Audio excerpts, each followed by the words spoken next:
What's up everybody, SuperX fan here for another weekly update. So lots of awesome news stories to get to this week, so let's just get right to it. The first one is some slightly disappointing but unsurprising news from Australia's Motoring magazine, who was doing an interview with the Subaru of Australia managing director Colin Christie, and he said that a new WRX and STI will arrive in 2.5 to 3 years.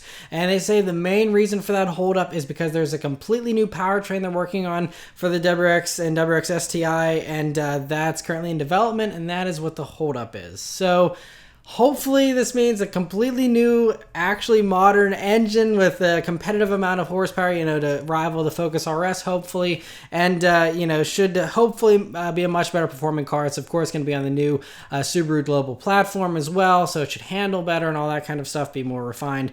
But 2.5 to 3 years, which means it's looking like it was originally like, probably 2020 model year, maybe 2019 actual years when we'll see them, but it's looking more like actually like the summer of 2020 as a 2021 model year vehicles when we're going to be seeing a new WRX STI. So those of you that were nervous about, should I buy the 2018s, maybe they'll be coming out with a new one in a year or two. Nope, it's going to be 3 years, so buy your WRXs now because they're not changing for another few years still. So, but yeah, interesting to see that, and hopefully at least it's good news there, with a new powertrain under development. Some really exciting news this week is Dodge officially announced the 2018 Dodge Challenger Hellcat Widebody.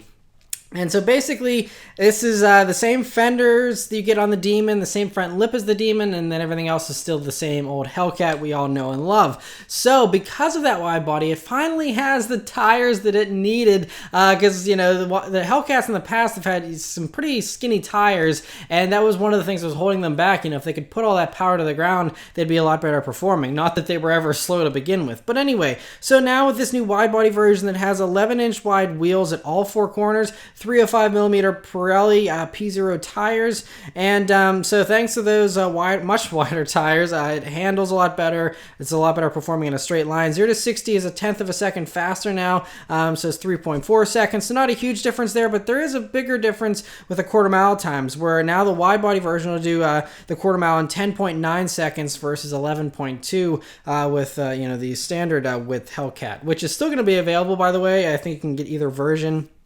But yeah, and then other things, they say that the cornering grip, has climbed from 0.93 Gs to 0.97 here for the wide body, and they say that around a 1.7 mile road course, it's 2 seconds faster. So again, all good stuff all around. Now, as far as the price, the base price for the wide body version is going to be $72,590, and that's $7,300 more than a Hellcat, but that's still about 12 grand cheaper than a Demon. So it's kind of a nice midway point there. If you want better performance, better traction than the standard Hellcat, you spend the extra $7,300, get the wide body kit, wider tires. I mean, maybe some would argue that's not worth $7,300, and I can see that, but still 12 grand cheaper than a Demon, so you still make out with a car that's still very, very quick, although not as crazy bonkers as the Demon. But anyway, interesting to see that. And then FCA has filed a new trademark for the Cuda nameplate again. Now, and this can go both ways, so it's either one way or the other. There's been long time rumors here for several years, ever since the Challenger really debuted, that there is going to be a new Cuda. And the more recent rumors were that the new Cuda would be based on the Alfa Romeo Giulia platform, and that would underpin this next generation muscle car, sports car that would be lighter, leaner, be available in coupe and convertible, and be a more direct competitor, I suppose, to the Camaro and Mustang, since the Challenger is kind of a lot bigger and a little more muscular as far as its approach, and so that's been the rumor, and this could be confirmation that that car is in fact coming now that they've actually filed the trademark for the Cuda name. But it also could just be they're just renewing the trademark because they want to keep selling Cuda merchandise and stuff to the people that own the old Cudas and whatnot. So it could be stuff like that too, and then them just protecting the name. But we did have those rumors for years and years. They could just again be only rumors and nothing more. But anyway, interesting to see that. Other Mopar news is that they also revealed the 2018 Dodge Durango RT, which looks exactly like the SRT model. So basically, if you want the cool looks of the SRT, but you don't need 475 horsepower from the SRT Durango, and you're happy with the 360 horsepower of the normal RT, Well, that's then this will be perfect for you. It still has those great looks, just without the additional muscle, but you still got that 5.7 liter Hemi V8 engine, which is a great power plant. And so cool to see that, you know, those good looks are trickling down a little bit, although I'm sure that SRT owners and buyers would rather not that be the case. But anyway, cool to see that. Another awesome vehicle. You often, if you watch these updates, you'll know that I love Jaguar and how their company is run. And Jaguar has just announced this new vehicle that was developed by their special vehicle operations team called the Jaguar XE SV Project 8. And so this is obviously just like a hardcore, super high-end version of the XE, and it shows just what they can do. It uses the same glorious supercharged V8 engine, 5 liters. Now it does 592 horsepower, which is an improvement over the 575 of the Jag F-Type SVR, 516 pound-feet of torque, 0 to 60, 3.3 seconds here, and it has all-wheel drive in order to get that accomplished. 200 mile per hour top speed. They say it's the fastest Jag they've ever made. It has this very funky looking but very cool carbon fiber front bumper. You have carbon fiber fenders and a carbon fiber hood. 265 millimeter tires in the front, 305s in the rear, so much better grip. It has, of course, a completely new suspension setup with stiffer springs, a completely retuned and revamped suspension. That front lip and the rear spoiler are both fully adjustable, as well as the ride height is adjustable too. Carbon ceramic brakes are included. There's 6 pistons in the front, and there's going to be 2 different variants, although us in the United States and Canada will only get the first variant, and that is the 4-seater version. And so it's got, you know, the nice interior and stuff still. Lots of carbon fiber and Alcantara, you can see. It has an F-type style gear shifter instead of the rotary dial you usually get with the XEs. But you still have the same usual creature comforts with a Meridian sound system, you know, and all those types of things.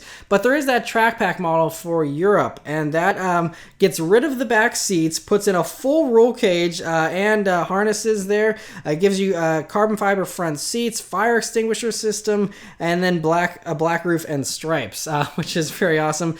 So between those two, both the track pack and the normal version, they're only going to build 300 total, and they're priced at 150,000 euros. Now, with current exchange rates, that equals about $192,000 here, but often the prices aren't a straight exchange rate comparison. Usually they're lower here for the States, so I don't think it's going to be that expensive when it comes here, but it very well still could be. It's a very limited model. I'm sure they'll sell them very well no matter what.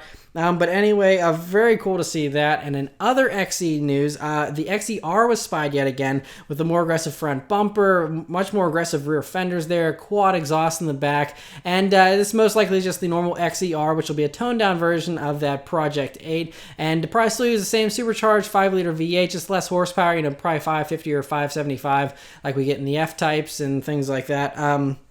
But that's very exciting to see. They're continuing to work on that. Hopefully that'll be out by next year. And some other changes here to the XE and other Jag lineups for 2018 they just announced. The first is a 296 horsepower turbo inline 4-cylinder Ingenium engine, which is a higher performing version of the lesser model that they had before with the 2-liter turbo. Anyway, so this new motor is going to be available in the XE, the XF, and the F-Pace. And it's going to do 0 to 60 in the XE in 5.4 seconds, so not slow, and still not the base model. There is still going to be that base model 4-cylinder that also just does 247 horsepower, which is 7 more than last year. It used to have just 240, and that still is not a bad amount of power for a base motor.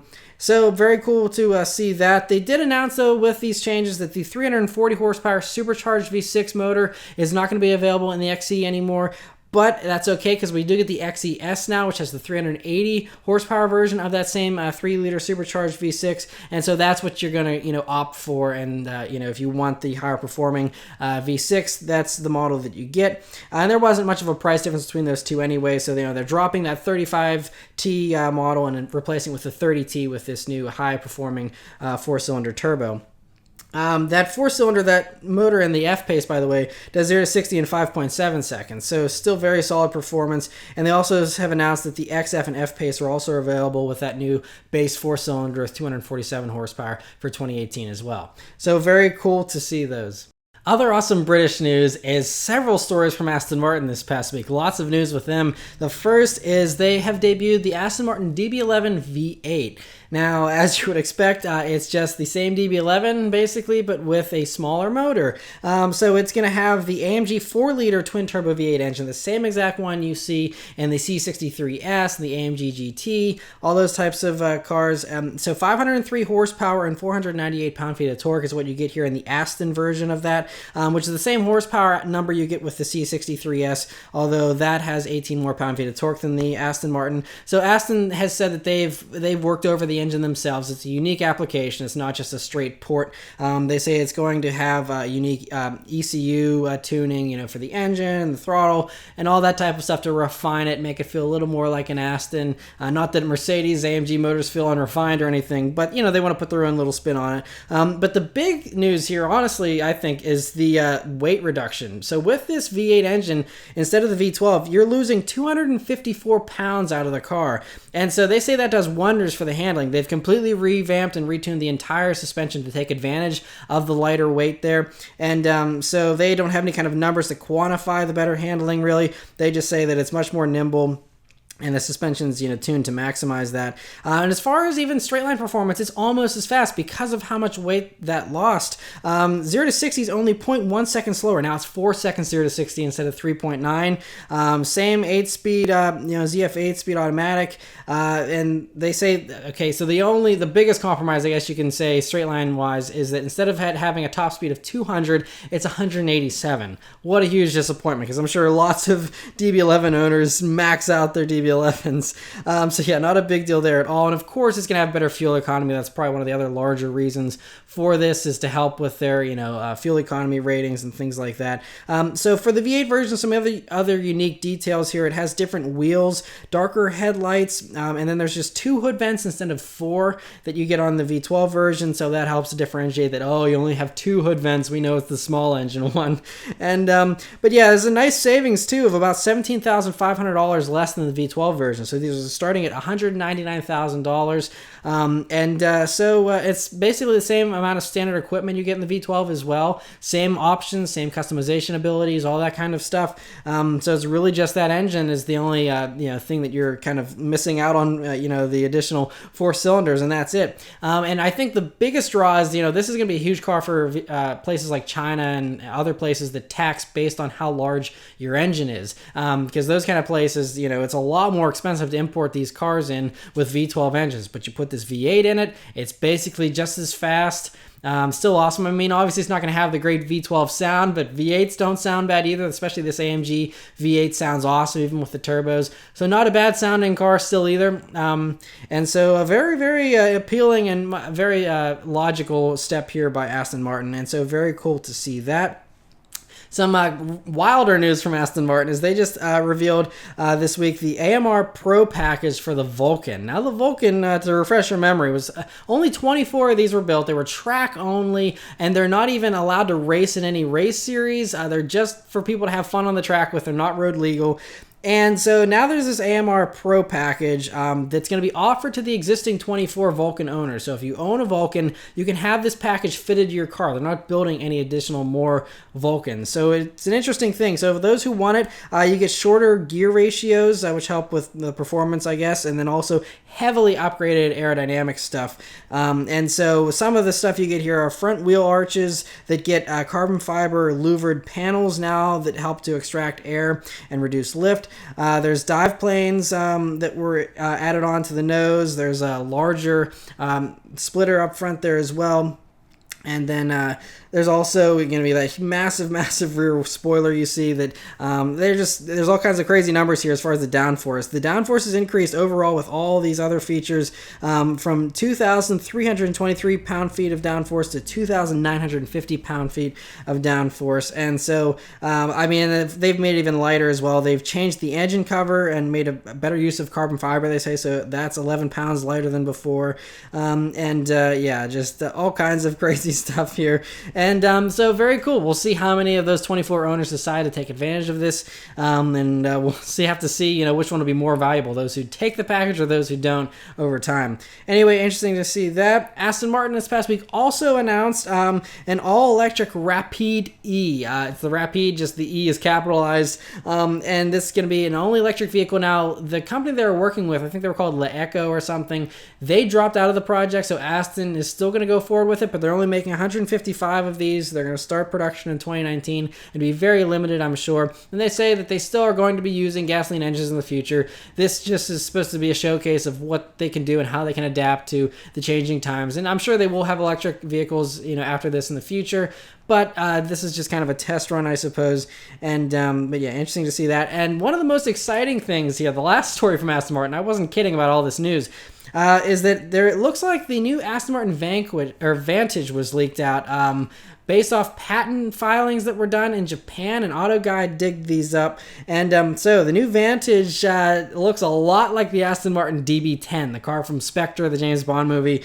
It looks fantastic to me. I'm really excited about the way this thing looks. It's just, I mean, the taillights, the headlights, everything looks so similar to the DB10, and really impressive. So, I mean, obviously they're just patent drawings. I'm sure it'll look much better when we actually see photographs or renderings and things like that.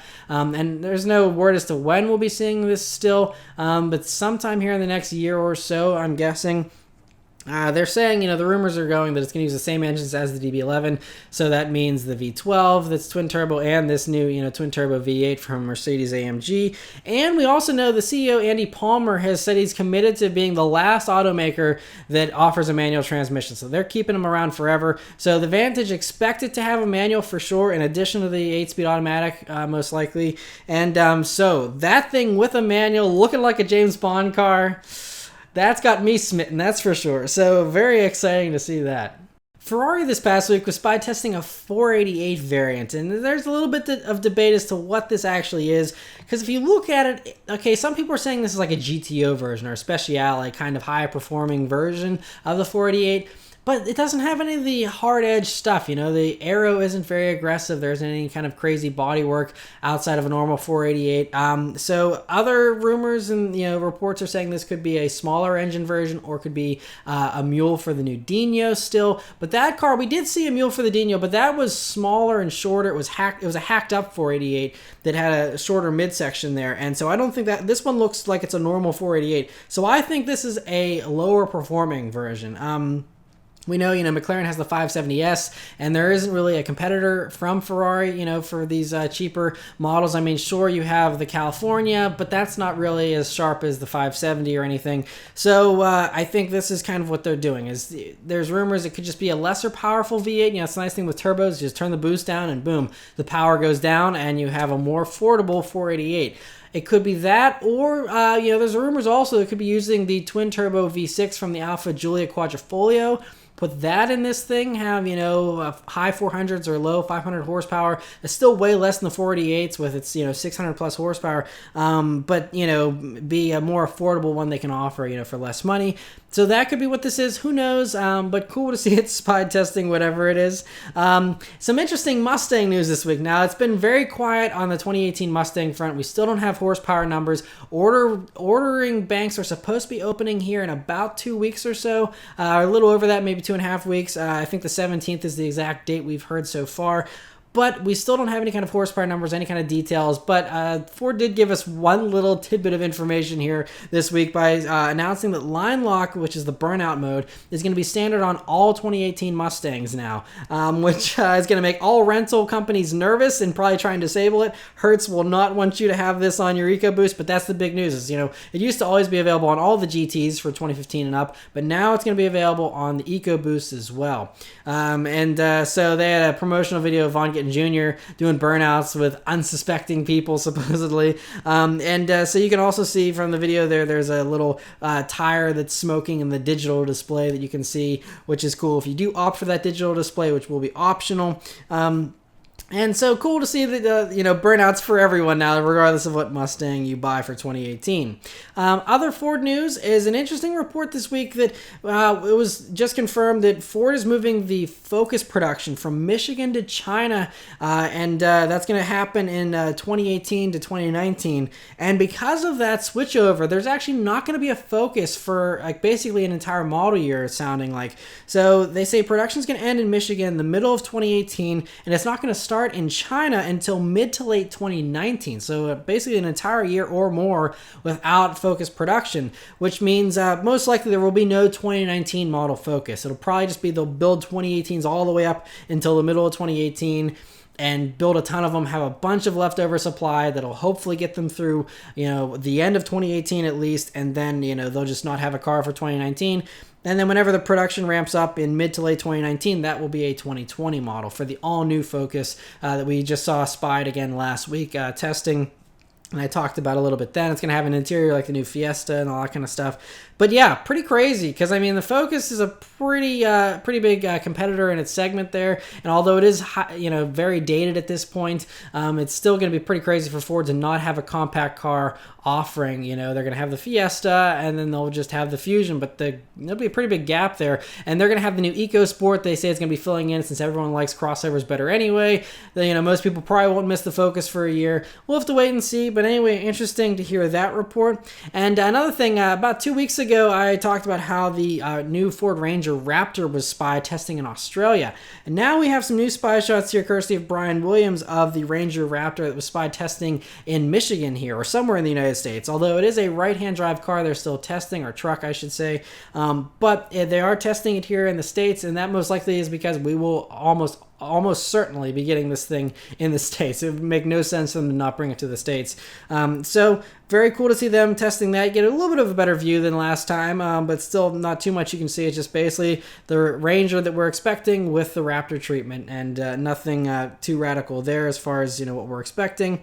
But cool to see that. And then Dodge this past week, going back to some Mopar news, they announced, speaking of trucks, the new Ram Limited Tungsten Edition. And so it's $850 more than a normal limited Ram.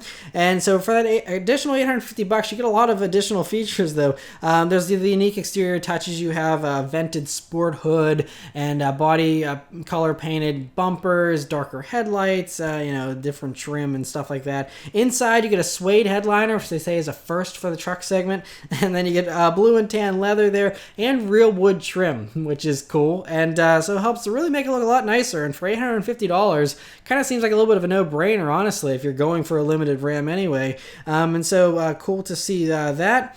BMW this past week revealed the 2018 X3, which is all new here, completely new from the ground up. And so there's going to be two different models here at launch. There's going to be the xDrive 30i model, which is the 248 horsepower version.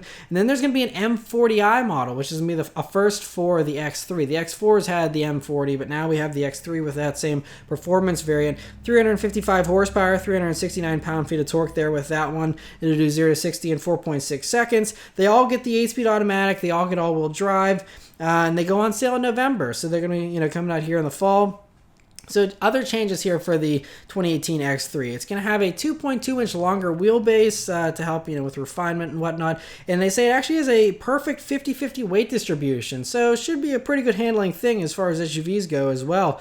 And as far as the looks go, it's your typical BMW, and the one bigger change you can tell is they've kind of vertically stretched those front twin kidney grills there. Otherwise, though, it just looks like a smaller X5, really, and that's how everyone's doing everything. It's just all their same styling in small, medium, and large sizes, and that's kind of the way they're doing all this stuff recently. Mercedes was really the first, and now it's kind of trickling down to everyone else. Audi and BMW are kind of doing the same deal.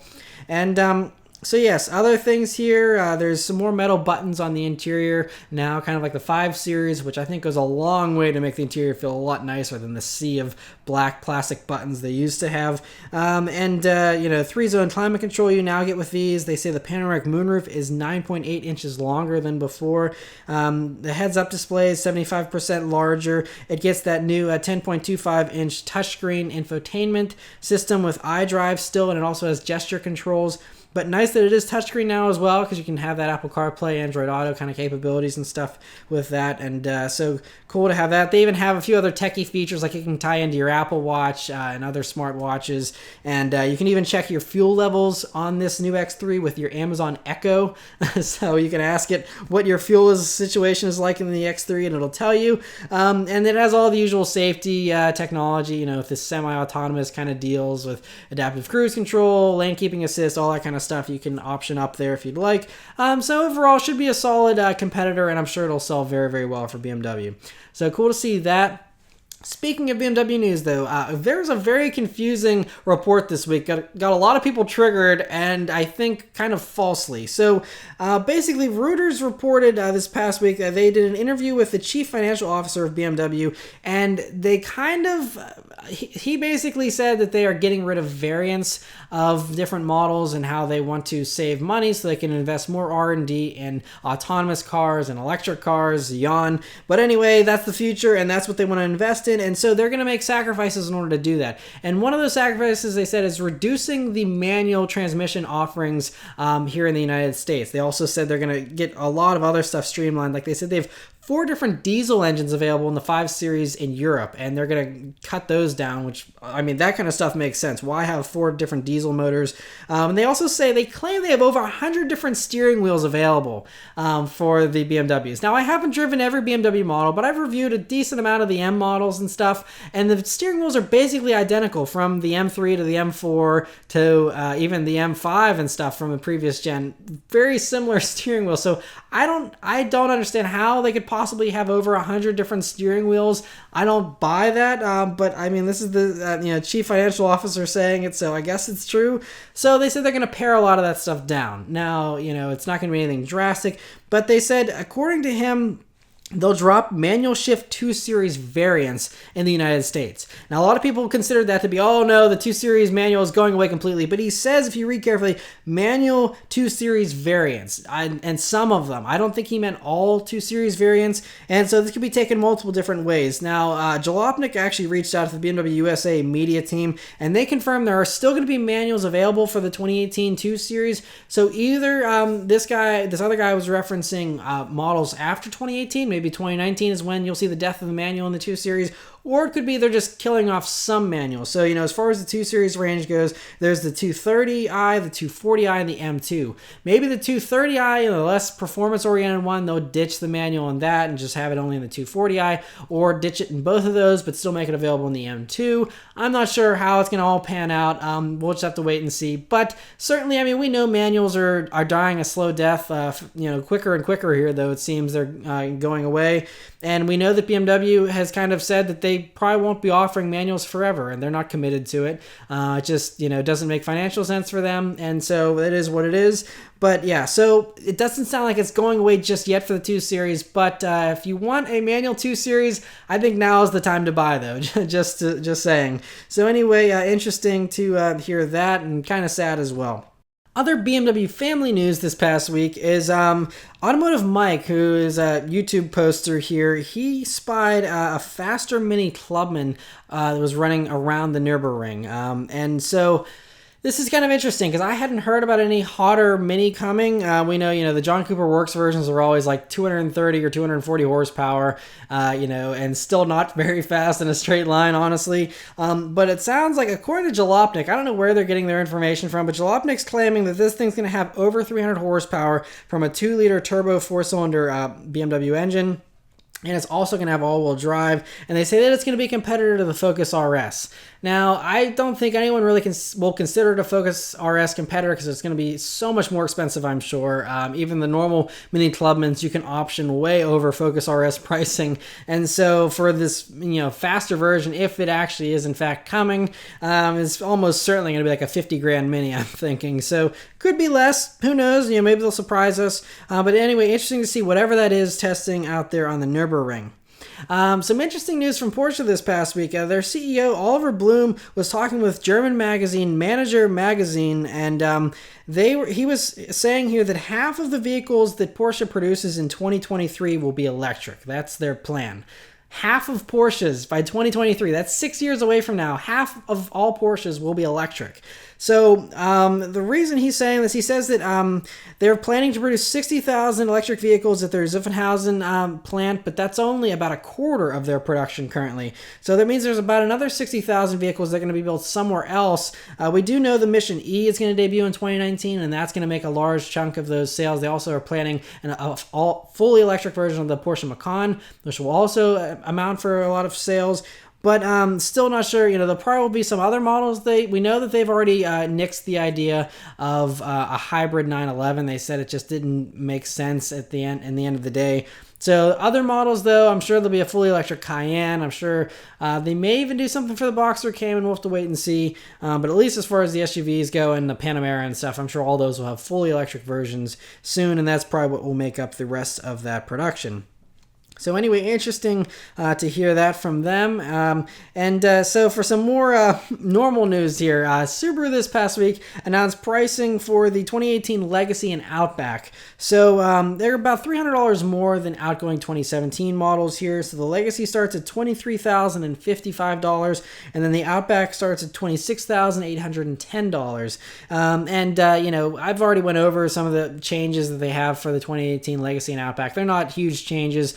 Nicer interior that they kind of updated a little bit, slightly tweaked, front and rear, and that's about it. Same engines as before, which means you get the 175 horsepower, 2.5 liter naturally aspirated motor, and then that dinosaur of a 3.6 liter flat six with 256 horsepower. And I'm just going to go on a minor tangent here and rant for a second about how they still, in the year for a 2018 model year car, they have a 3.6 liter six-cylinder engine that only does 256 horsepower.